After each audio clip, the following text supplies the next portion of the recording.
لواء الحمد بيده يوم القيامة سيد الأولين والآخرين إمام المرسلين رسول رب العالمين بشيرا ونذيرا داعيا إلى الله رحمة للعالمين شفيع المذنبين حريص بالمؤمنين رؤوف رحيم صلى الله عليه وعلى آله وأصحابه وأتباعه صلاة وسلاما كثيرا كثيرا أما بعد فأعوذ بالله من الشيطان الرجيم بسم الله الرحمن الرحيم إن الذين آمنوا وعملوا الصالحات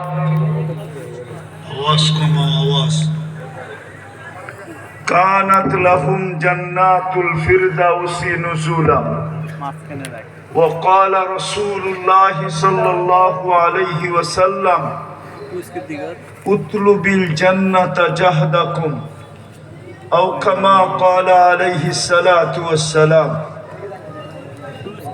উক্ত মাহফিলের সম্মানিত সভাপতি, উপস্থিত উলামায়ে কেরাম, এলাকার বিভিন্ন জায়গা থেকে আগত মুসলমান ভাইয়েরা, বিশেষভাবে যুবকরা, যেই পর্যন্ত লাউড স্পিকারের আওয়াজ পৌঁছতেছে, পর্দার অন্তরালে মা ও বোনেরা, কুরআন হাদিস থেকে যতটুকুই তেলাওয়াত করলাম আশা রাখি একই সামনে রেখে অতি অল্প সময় কিছু কথা রাখব।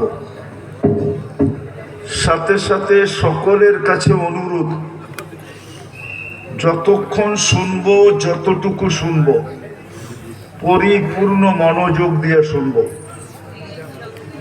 দ্বিতীয়, পরিবেশটাকে বিলকুল নীরব নিঝুম রেখা শুনব। দুটোটাই কিন্তু আল্লাহর আদেশ। ইদা কুরিয়াল কোরআন ফাসতামিউ, দ্বিতীয় আল্লাহর আদেশ হলো আনসিতু, মনোযোগ দিয়ে শোনো এবং পরিবেশকে নিঝুম রেখা শোনো। তাইলেই কিন্তু পুরস্কারের অধিকারী হব।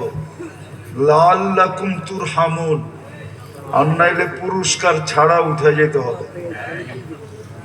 যদিও ফেরেশতা বেষ্টিত পরিবেশ, যদিও রহমত দিয়া ঢাকা, যদিও শান্তি নাজেল হইতেছে, যদিও এই মজমার আলোচনা আল্লাহর ওইখানে হইতেছে, আওয়াজ কমাও রে বাবা, আওয়াজ কমাও। যদিও আল্লাহর ওইখানে আলোচনা হইতেছে, কিন্তু তারপরও পুরস্কার ছাড়া উঠা যেতে হবে যদি মনোযোগ না দিলাম, পরিবেশটা নীরব নিঝুম না হইল। এই জন্য নিঝুম এবং মনোযোগ।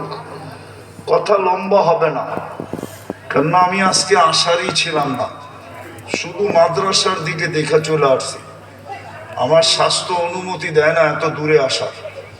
মিডিয়ায় যারা চোখ রাখে ওরা জানে আমি কবর থেকে উঠে আসছি, বিধায় আমার লম্বা কথা বলার কোনো সুযোগ নাই। যাওয়ার সুযোগ ছিল কিন্তু এই রাস্তার কারণে সুযোগ ছিল না, কেননা ঝাঁকি আমার শরীর সহ্য করে না, একটা ঝাঁকিও সহ্য করে না। কেননা আমার ভিতরে রিং লাগানো, ঝাঁকিতে আমার বুকের ব্যথা উঠে যায়, উঠেও গেছে অলরেডি। কিন্তু কথা লম্বা হবে না, মনোযোগ দিলে অল্প কথাই যথেষ্ট হবে। কেননা আল্লাহ দুনিয়ার পজিশন কারো দেখবে না, কে কোন জায়গায় বাস করে এটা আল্লাহ দেখবে না, কোন এলাকায় বাস করে এটা আল্লাহ দেখবেন না। যদি দেখতেন তাহলে মক্কার মানুষের জাহান্নামে যাওয়ার সুযোগ হতো না। হাজিরা আবু জাহেলের বাড়িতে পেশাব করার সুযোগ হতো না। আবু জাহেলের বাড়িটা মক্কায়, বাইতুল্লাহর ঘরের সাথে লাগানো। একদিকে বাইতুল্লাহ, একদিকে মুহাম্মাদুর রাসূলুল্লাহ।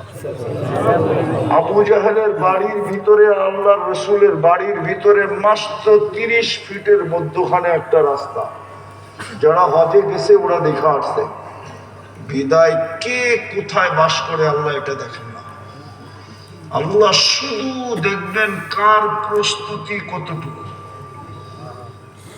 আর কিচ্ছু দেখবেন না। বলার মানুষ ভালো মতে বোঝেন। আল্লাহ দেখবে না কে লালমোহনে বাস করে, কে কালামোহনে বাস করে। আল্লাহ দেখবে না কে মক্কায় বাস করে, কে মদিনায় বাস করে। এটা আল্লাহর দেখার বিষয় না। আপনারা চিনবেন না, মদিনা মুনাওয়ারা ওই ব্যক্তির বাড়ি ছিল যাকে কাব ইবনে আশরাফ বলা হয়, যার ইমানের ব্যাপারে আল্লাহ রাসূল গ্যারান্টি দিয়েছিলেন, লাউ আমানা কাব ইবনে আশরাফ লা আমানাল ইহুদ। যদি কাব ইবনে আশরাফ ইমান আনতো তো সমগ্র ইহুদি জগৎ ইমান নিয়ে আসতো। ওর বাড়ি আমি চিনি, মদিনা মুনাওয়ারা মসজিদে নববীর কাছে। অনেক দূর থেকে আসছে। আমি 3 বার গেছি ওর বাড়িতে, এখনো পরিত্যক্ত আছে। কে কোথায় বাস করে আল্লাহ এটা দেখবে না, কার বংশ কি আল্লাহ এটা দেখবে না। যদি দেখতেন তাহলে আবু তালেব হাশিমি কুরাইশি। হাশিমি আপনি চিনেন না, কুরাইশিও আপনার আমি চিনি না। কুরাইশি কত মর্যাদা। জিবরিল আলাইহিস সালাম বলছে, কাল্লাবতুল কাবাইলা কুল্লা মা ওয়াজাদতু আশরাফা মিন কুরাইশ। আল্লাহ কুরাইশের চেয়ে উত্তম কোন বংশ তৈরি করেন নাই। আবু তালেব কুরাইশি, দ্বিতীয় আবু তালেব হাশিম। মুহাম্মদুর রাসূলুল্লাহ যেই বংশের থেকে, বনু হাশিম থেকে, ওই বংশের হলো আবু তালেব হাশিম। বল ওলামা কি বলে, বল যাকে মুহাম্মদুর রাসূলুল্লাহকে যিনি 44 বছর বুকে রেখা পালছে, সিনায় রেখা পালছে, সিনায়। যেই রসুলের গায়ের ছোঁয়া পাইলে ভাগ্য খুলা যায়, হাতের ইশারা পাইলে ভাগ্য খুলা যায়। দেখামো তো একটা গুই সাপকে আল্লাহ রসুল ইশারা করছে, ইশারা। হাদিসের দব এখনো কিতাবে আছে। ইশারা করতে দেরি, গুই সাপ জীবিত হইয়া চিৎকার দিতে দেরি করে নাই। আরবি ভাষায় চিৎকার দিছে, আরবি ভাষায়, লাব্বাইক ওয়া সাদাইক ইয়া যাইনা ওয়াফা ইয়াউমুল কিয়ামা। ও দুজাহানের বাদশা, আমার ভাগ্য খুলে গেছে। আপনার ইশারায় ভাগ্য খুলে গেছে। পিঠের ছোঁয়া দিছেন খেজুর গাছকে, খেজুর গাছের ভাগ্য খুলে গেছে। যেটা জুমার দিন খুতবা পড়তেন ট্যাগ দিয়া, খোলে নাই। আল্লাহ রসুল অঙ্গীকার করছে তোকে জান্নাতে নিয়ে যাবে। আল্লাহ রসুলকে কাছের থেকে দেখছেন, ভাগ্য খুলে গেছে। ঘুমায়া আছে, গাছ মানুষের মতো হাঁটতে হাঁটতে আসছে, দাঁড়ায়া থেকে দেখা নিজের জায়গায় চলে গেছে। জাবের রাদিয়াল্লাহু তাআলা আনহু বলছে, ইয়া রাসূলুল্লাহ কি দেখলাম? গাছ তো মানুষের মতো হাঁটতে হাঁটতে আসলো, আপনাকে দেখা চলে গেল। বলে ও দূর থেকে আমাকে দেখতে ছিল, মন ভরতে ছিল না।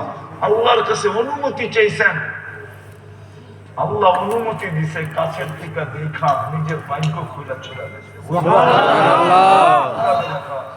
না নাই মুজিজাতে রাসূলে নাই, কাছের থেকে দেখলে যার ভাগ্য খুলে। আরে গাদার ভাগ্য খুলে গেছে। আল্লাহ রসুলের একটা গাদা ছিল ইয়া আফুর, যে আল্লাহ রসুলের সাথে আরবিতে কথা বলছে। গাদার ভাগ্য খুলে গেছে। যার দিকে আল্লাহ রসুল চাইছে তার ভাগ্য খুলে গেছে, কিন্তু যার বুকে রাতের পর রাত ঘুমাইছে তার ভাগ্য খুলে গেছে। আবু তালেবের বুকে রাতের পরে রাত ঘুমাইছে। 6 বছর 6 মাস বয়সের থেকে ঘুমানো শুরু করছেন। যেদিন আল্লাহ রসুলের বয়স 50 বছর 6 মাস 10 দিন, ওই দিন আবু তালেব দুনিয়ার থেকে বিদায় নিয়েছেন। বিদায় আমি শেষ জায়গায় চলে আসছি। আল্লাহ প্রস্তুতি দেখবে, আর কিচ্ছু দেখবে না। লালমোহনের মানুষ ভালো মতে বোঝেন, প্রস্তুতি আছে আল্লাহর কাছে দাম আছে, প্রস্তুতি নাই দাম নাই। ফকিরও যদি প্রস্তুতি নেয় তো ইমাম গাজালি লেখছেন, আমি লিখি নাই, যুবক ফকিরের গালে থাপ্পড় দিতে দেরি, যুবক মরতে দেরি করে নাই। দুনিয়া জিজ্ঞাসা করছে কি করলি? কিচ্ছু করি নাই, প্রেমের খেলা হয়ে গেল। বলে কিসের প্রেমের? বলে যুবকের প্রেমিকার গায়ে আমার পায়ের কাদা লাগছে, ও সইতে পারে না। আমার বৃদ্ধ কালে থাপ্পড় বসায় দিছে, আমাকে একজন ভালোবাসে নিয়ে সইতে পারে না, চাপ কি আছে? আল্লাহ ফকির দেখবে না, প্রস্তুতি দেখবে। নারী দেখবে না, প্রস্তুতি দেখবে। যদি নারী দেখতেন তাহলে রাবেয়ার বাড়ি আমাকে 6 বার কাঁদাইতে না। রাবেয়া তো কৃতদাসী ছিল, ইউটোপিয়া বাড়ি ছিল। এখনো তো ওই দেশের মেয়েগুলা দেখলে পছন্দ হয় না, কুটকুটে কালো, না রং না টং। বিশ্বাস মনে ওজন হয় না, আমি 6 বার গেছি বিদেশে। আল্লাহ তো প্রস্তুতি দেখবে। বেলাল রাদিয়াল্লাহু তাআলা আনহুর বাড়িও তো ইথিওপিয়া। আজকের বেলালই পছন্দ হয় না, 1400 বছর আগের বেলালের রূপ আর কি ছিল। প্রস্তুতি দেখেন আল্লাহ।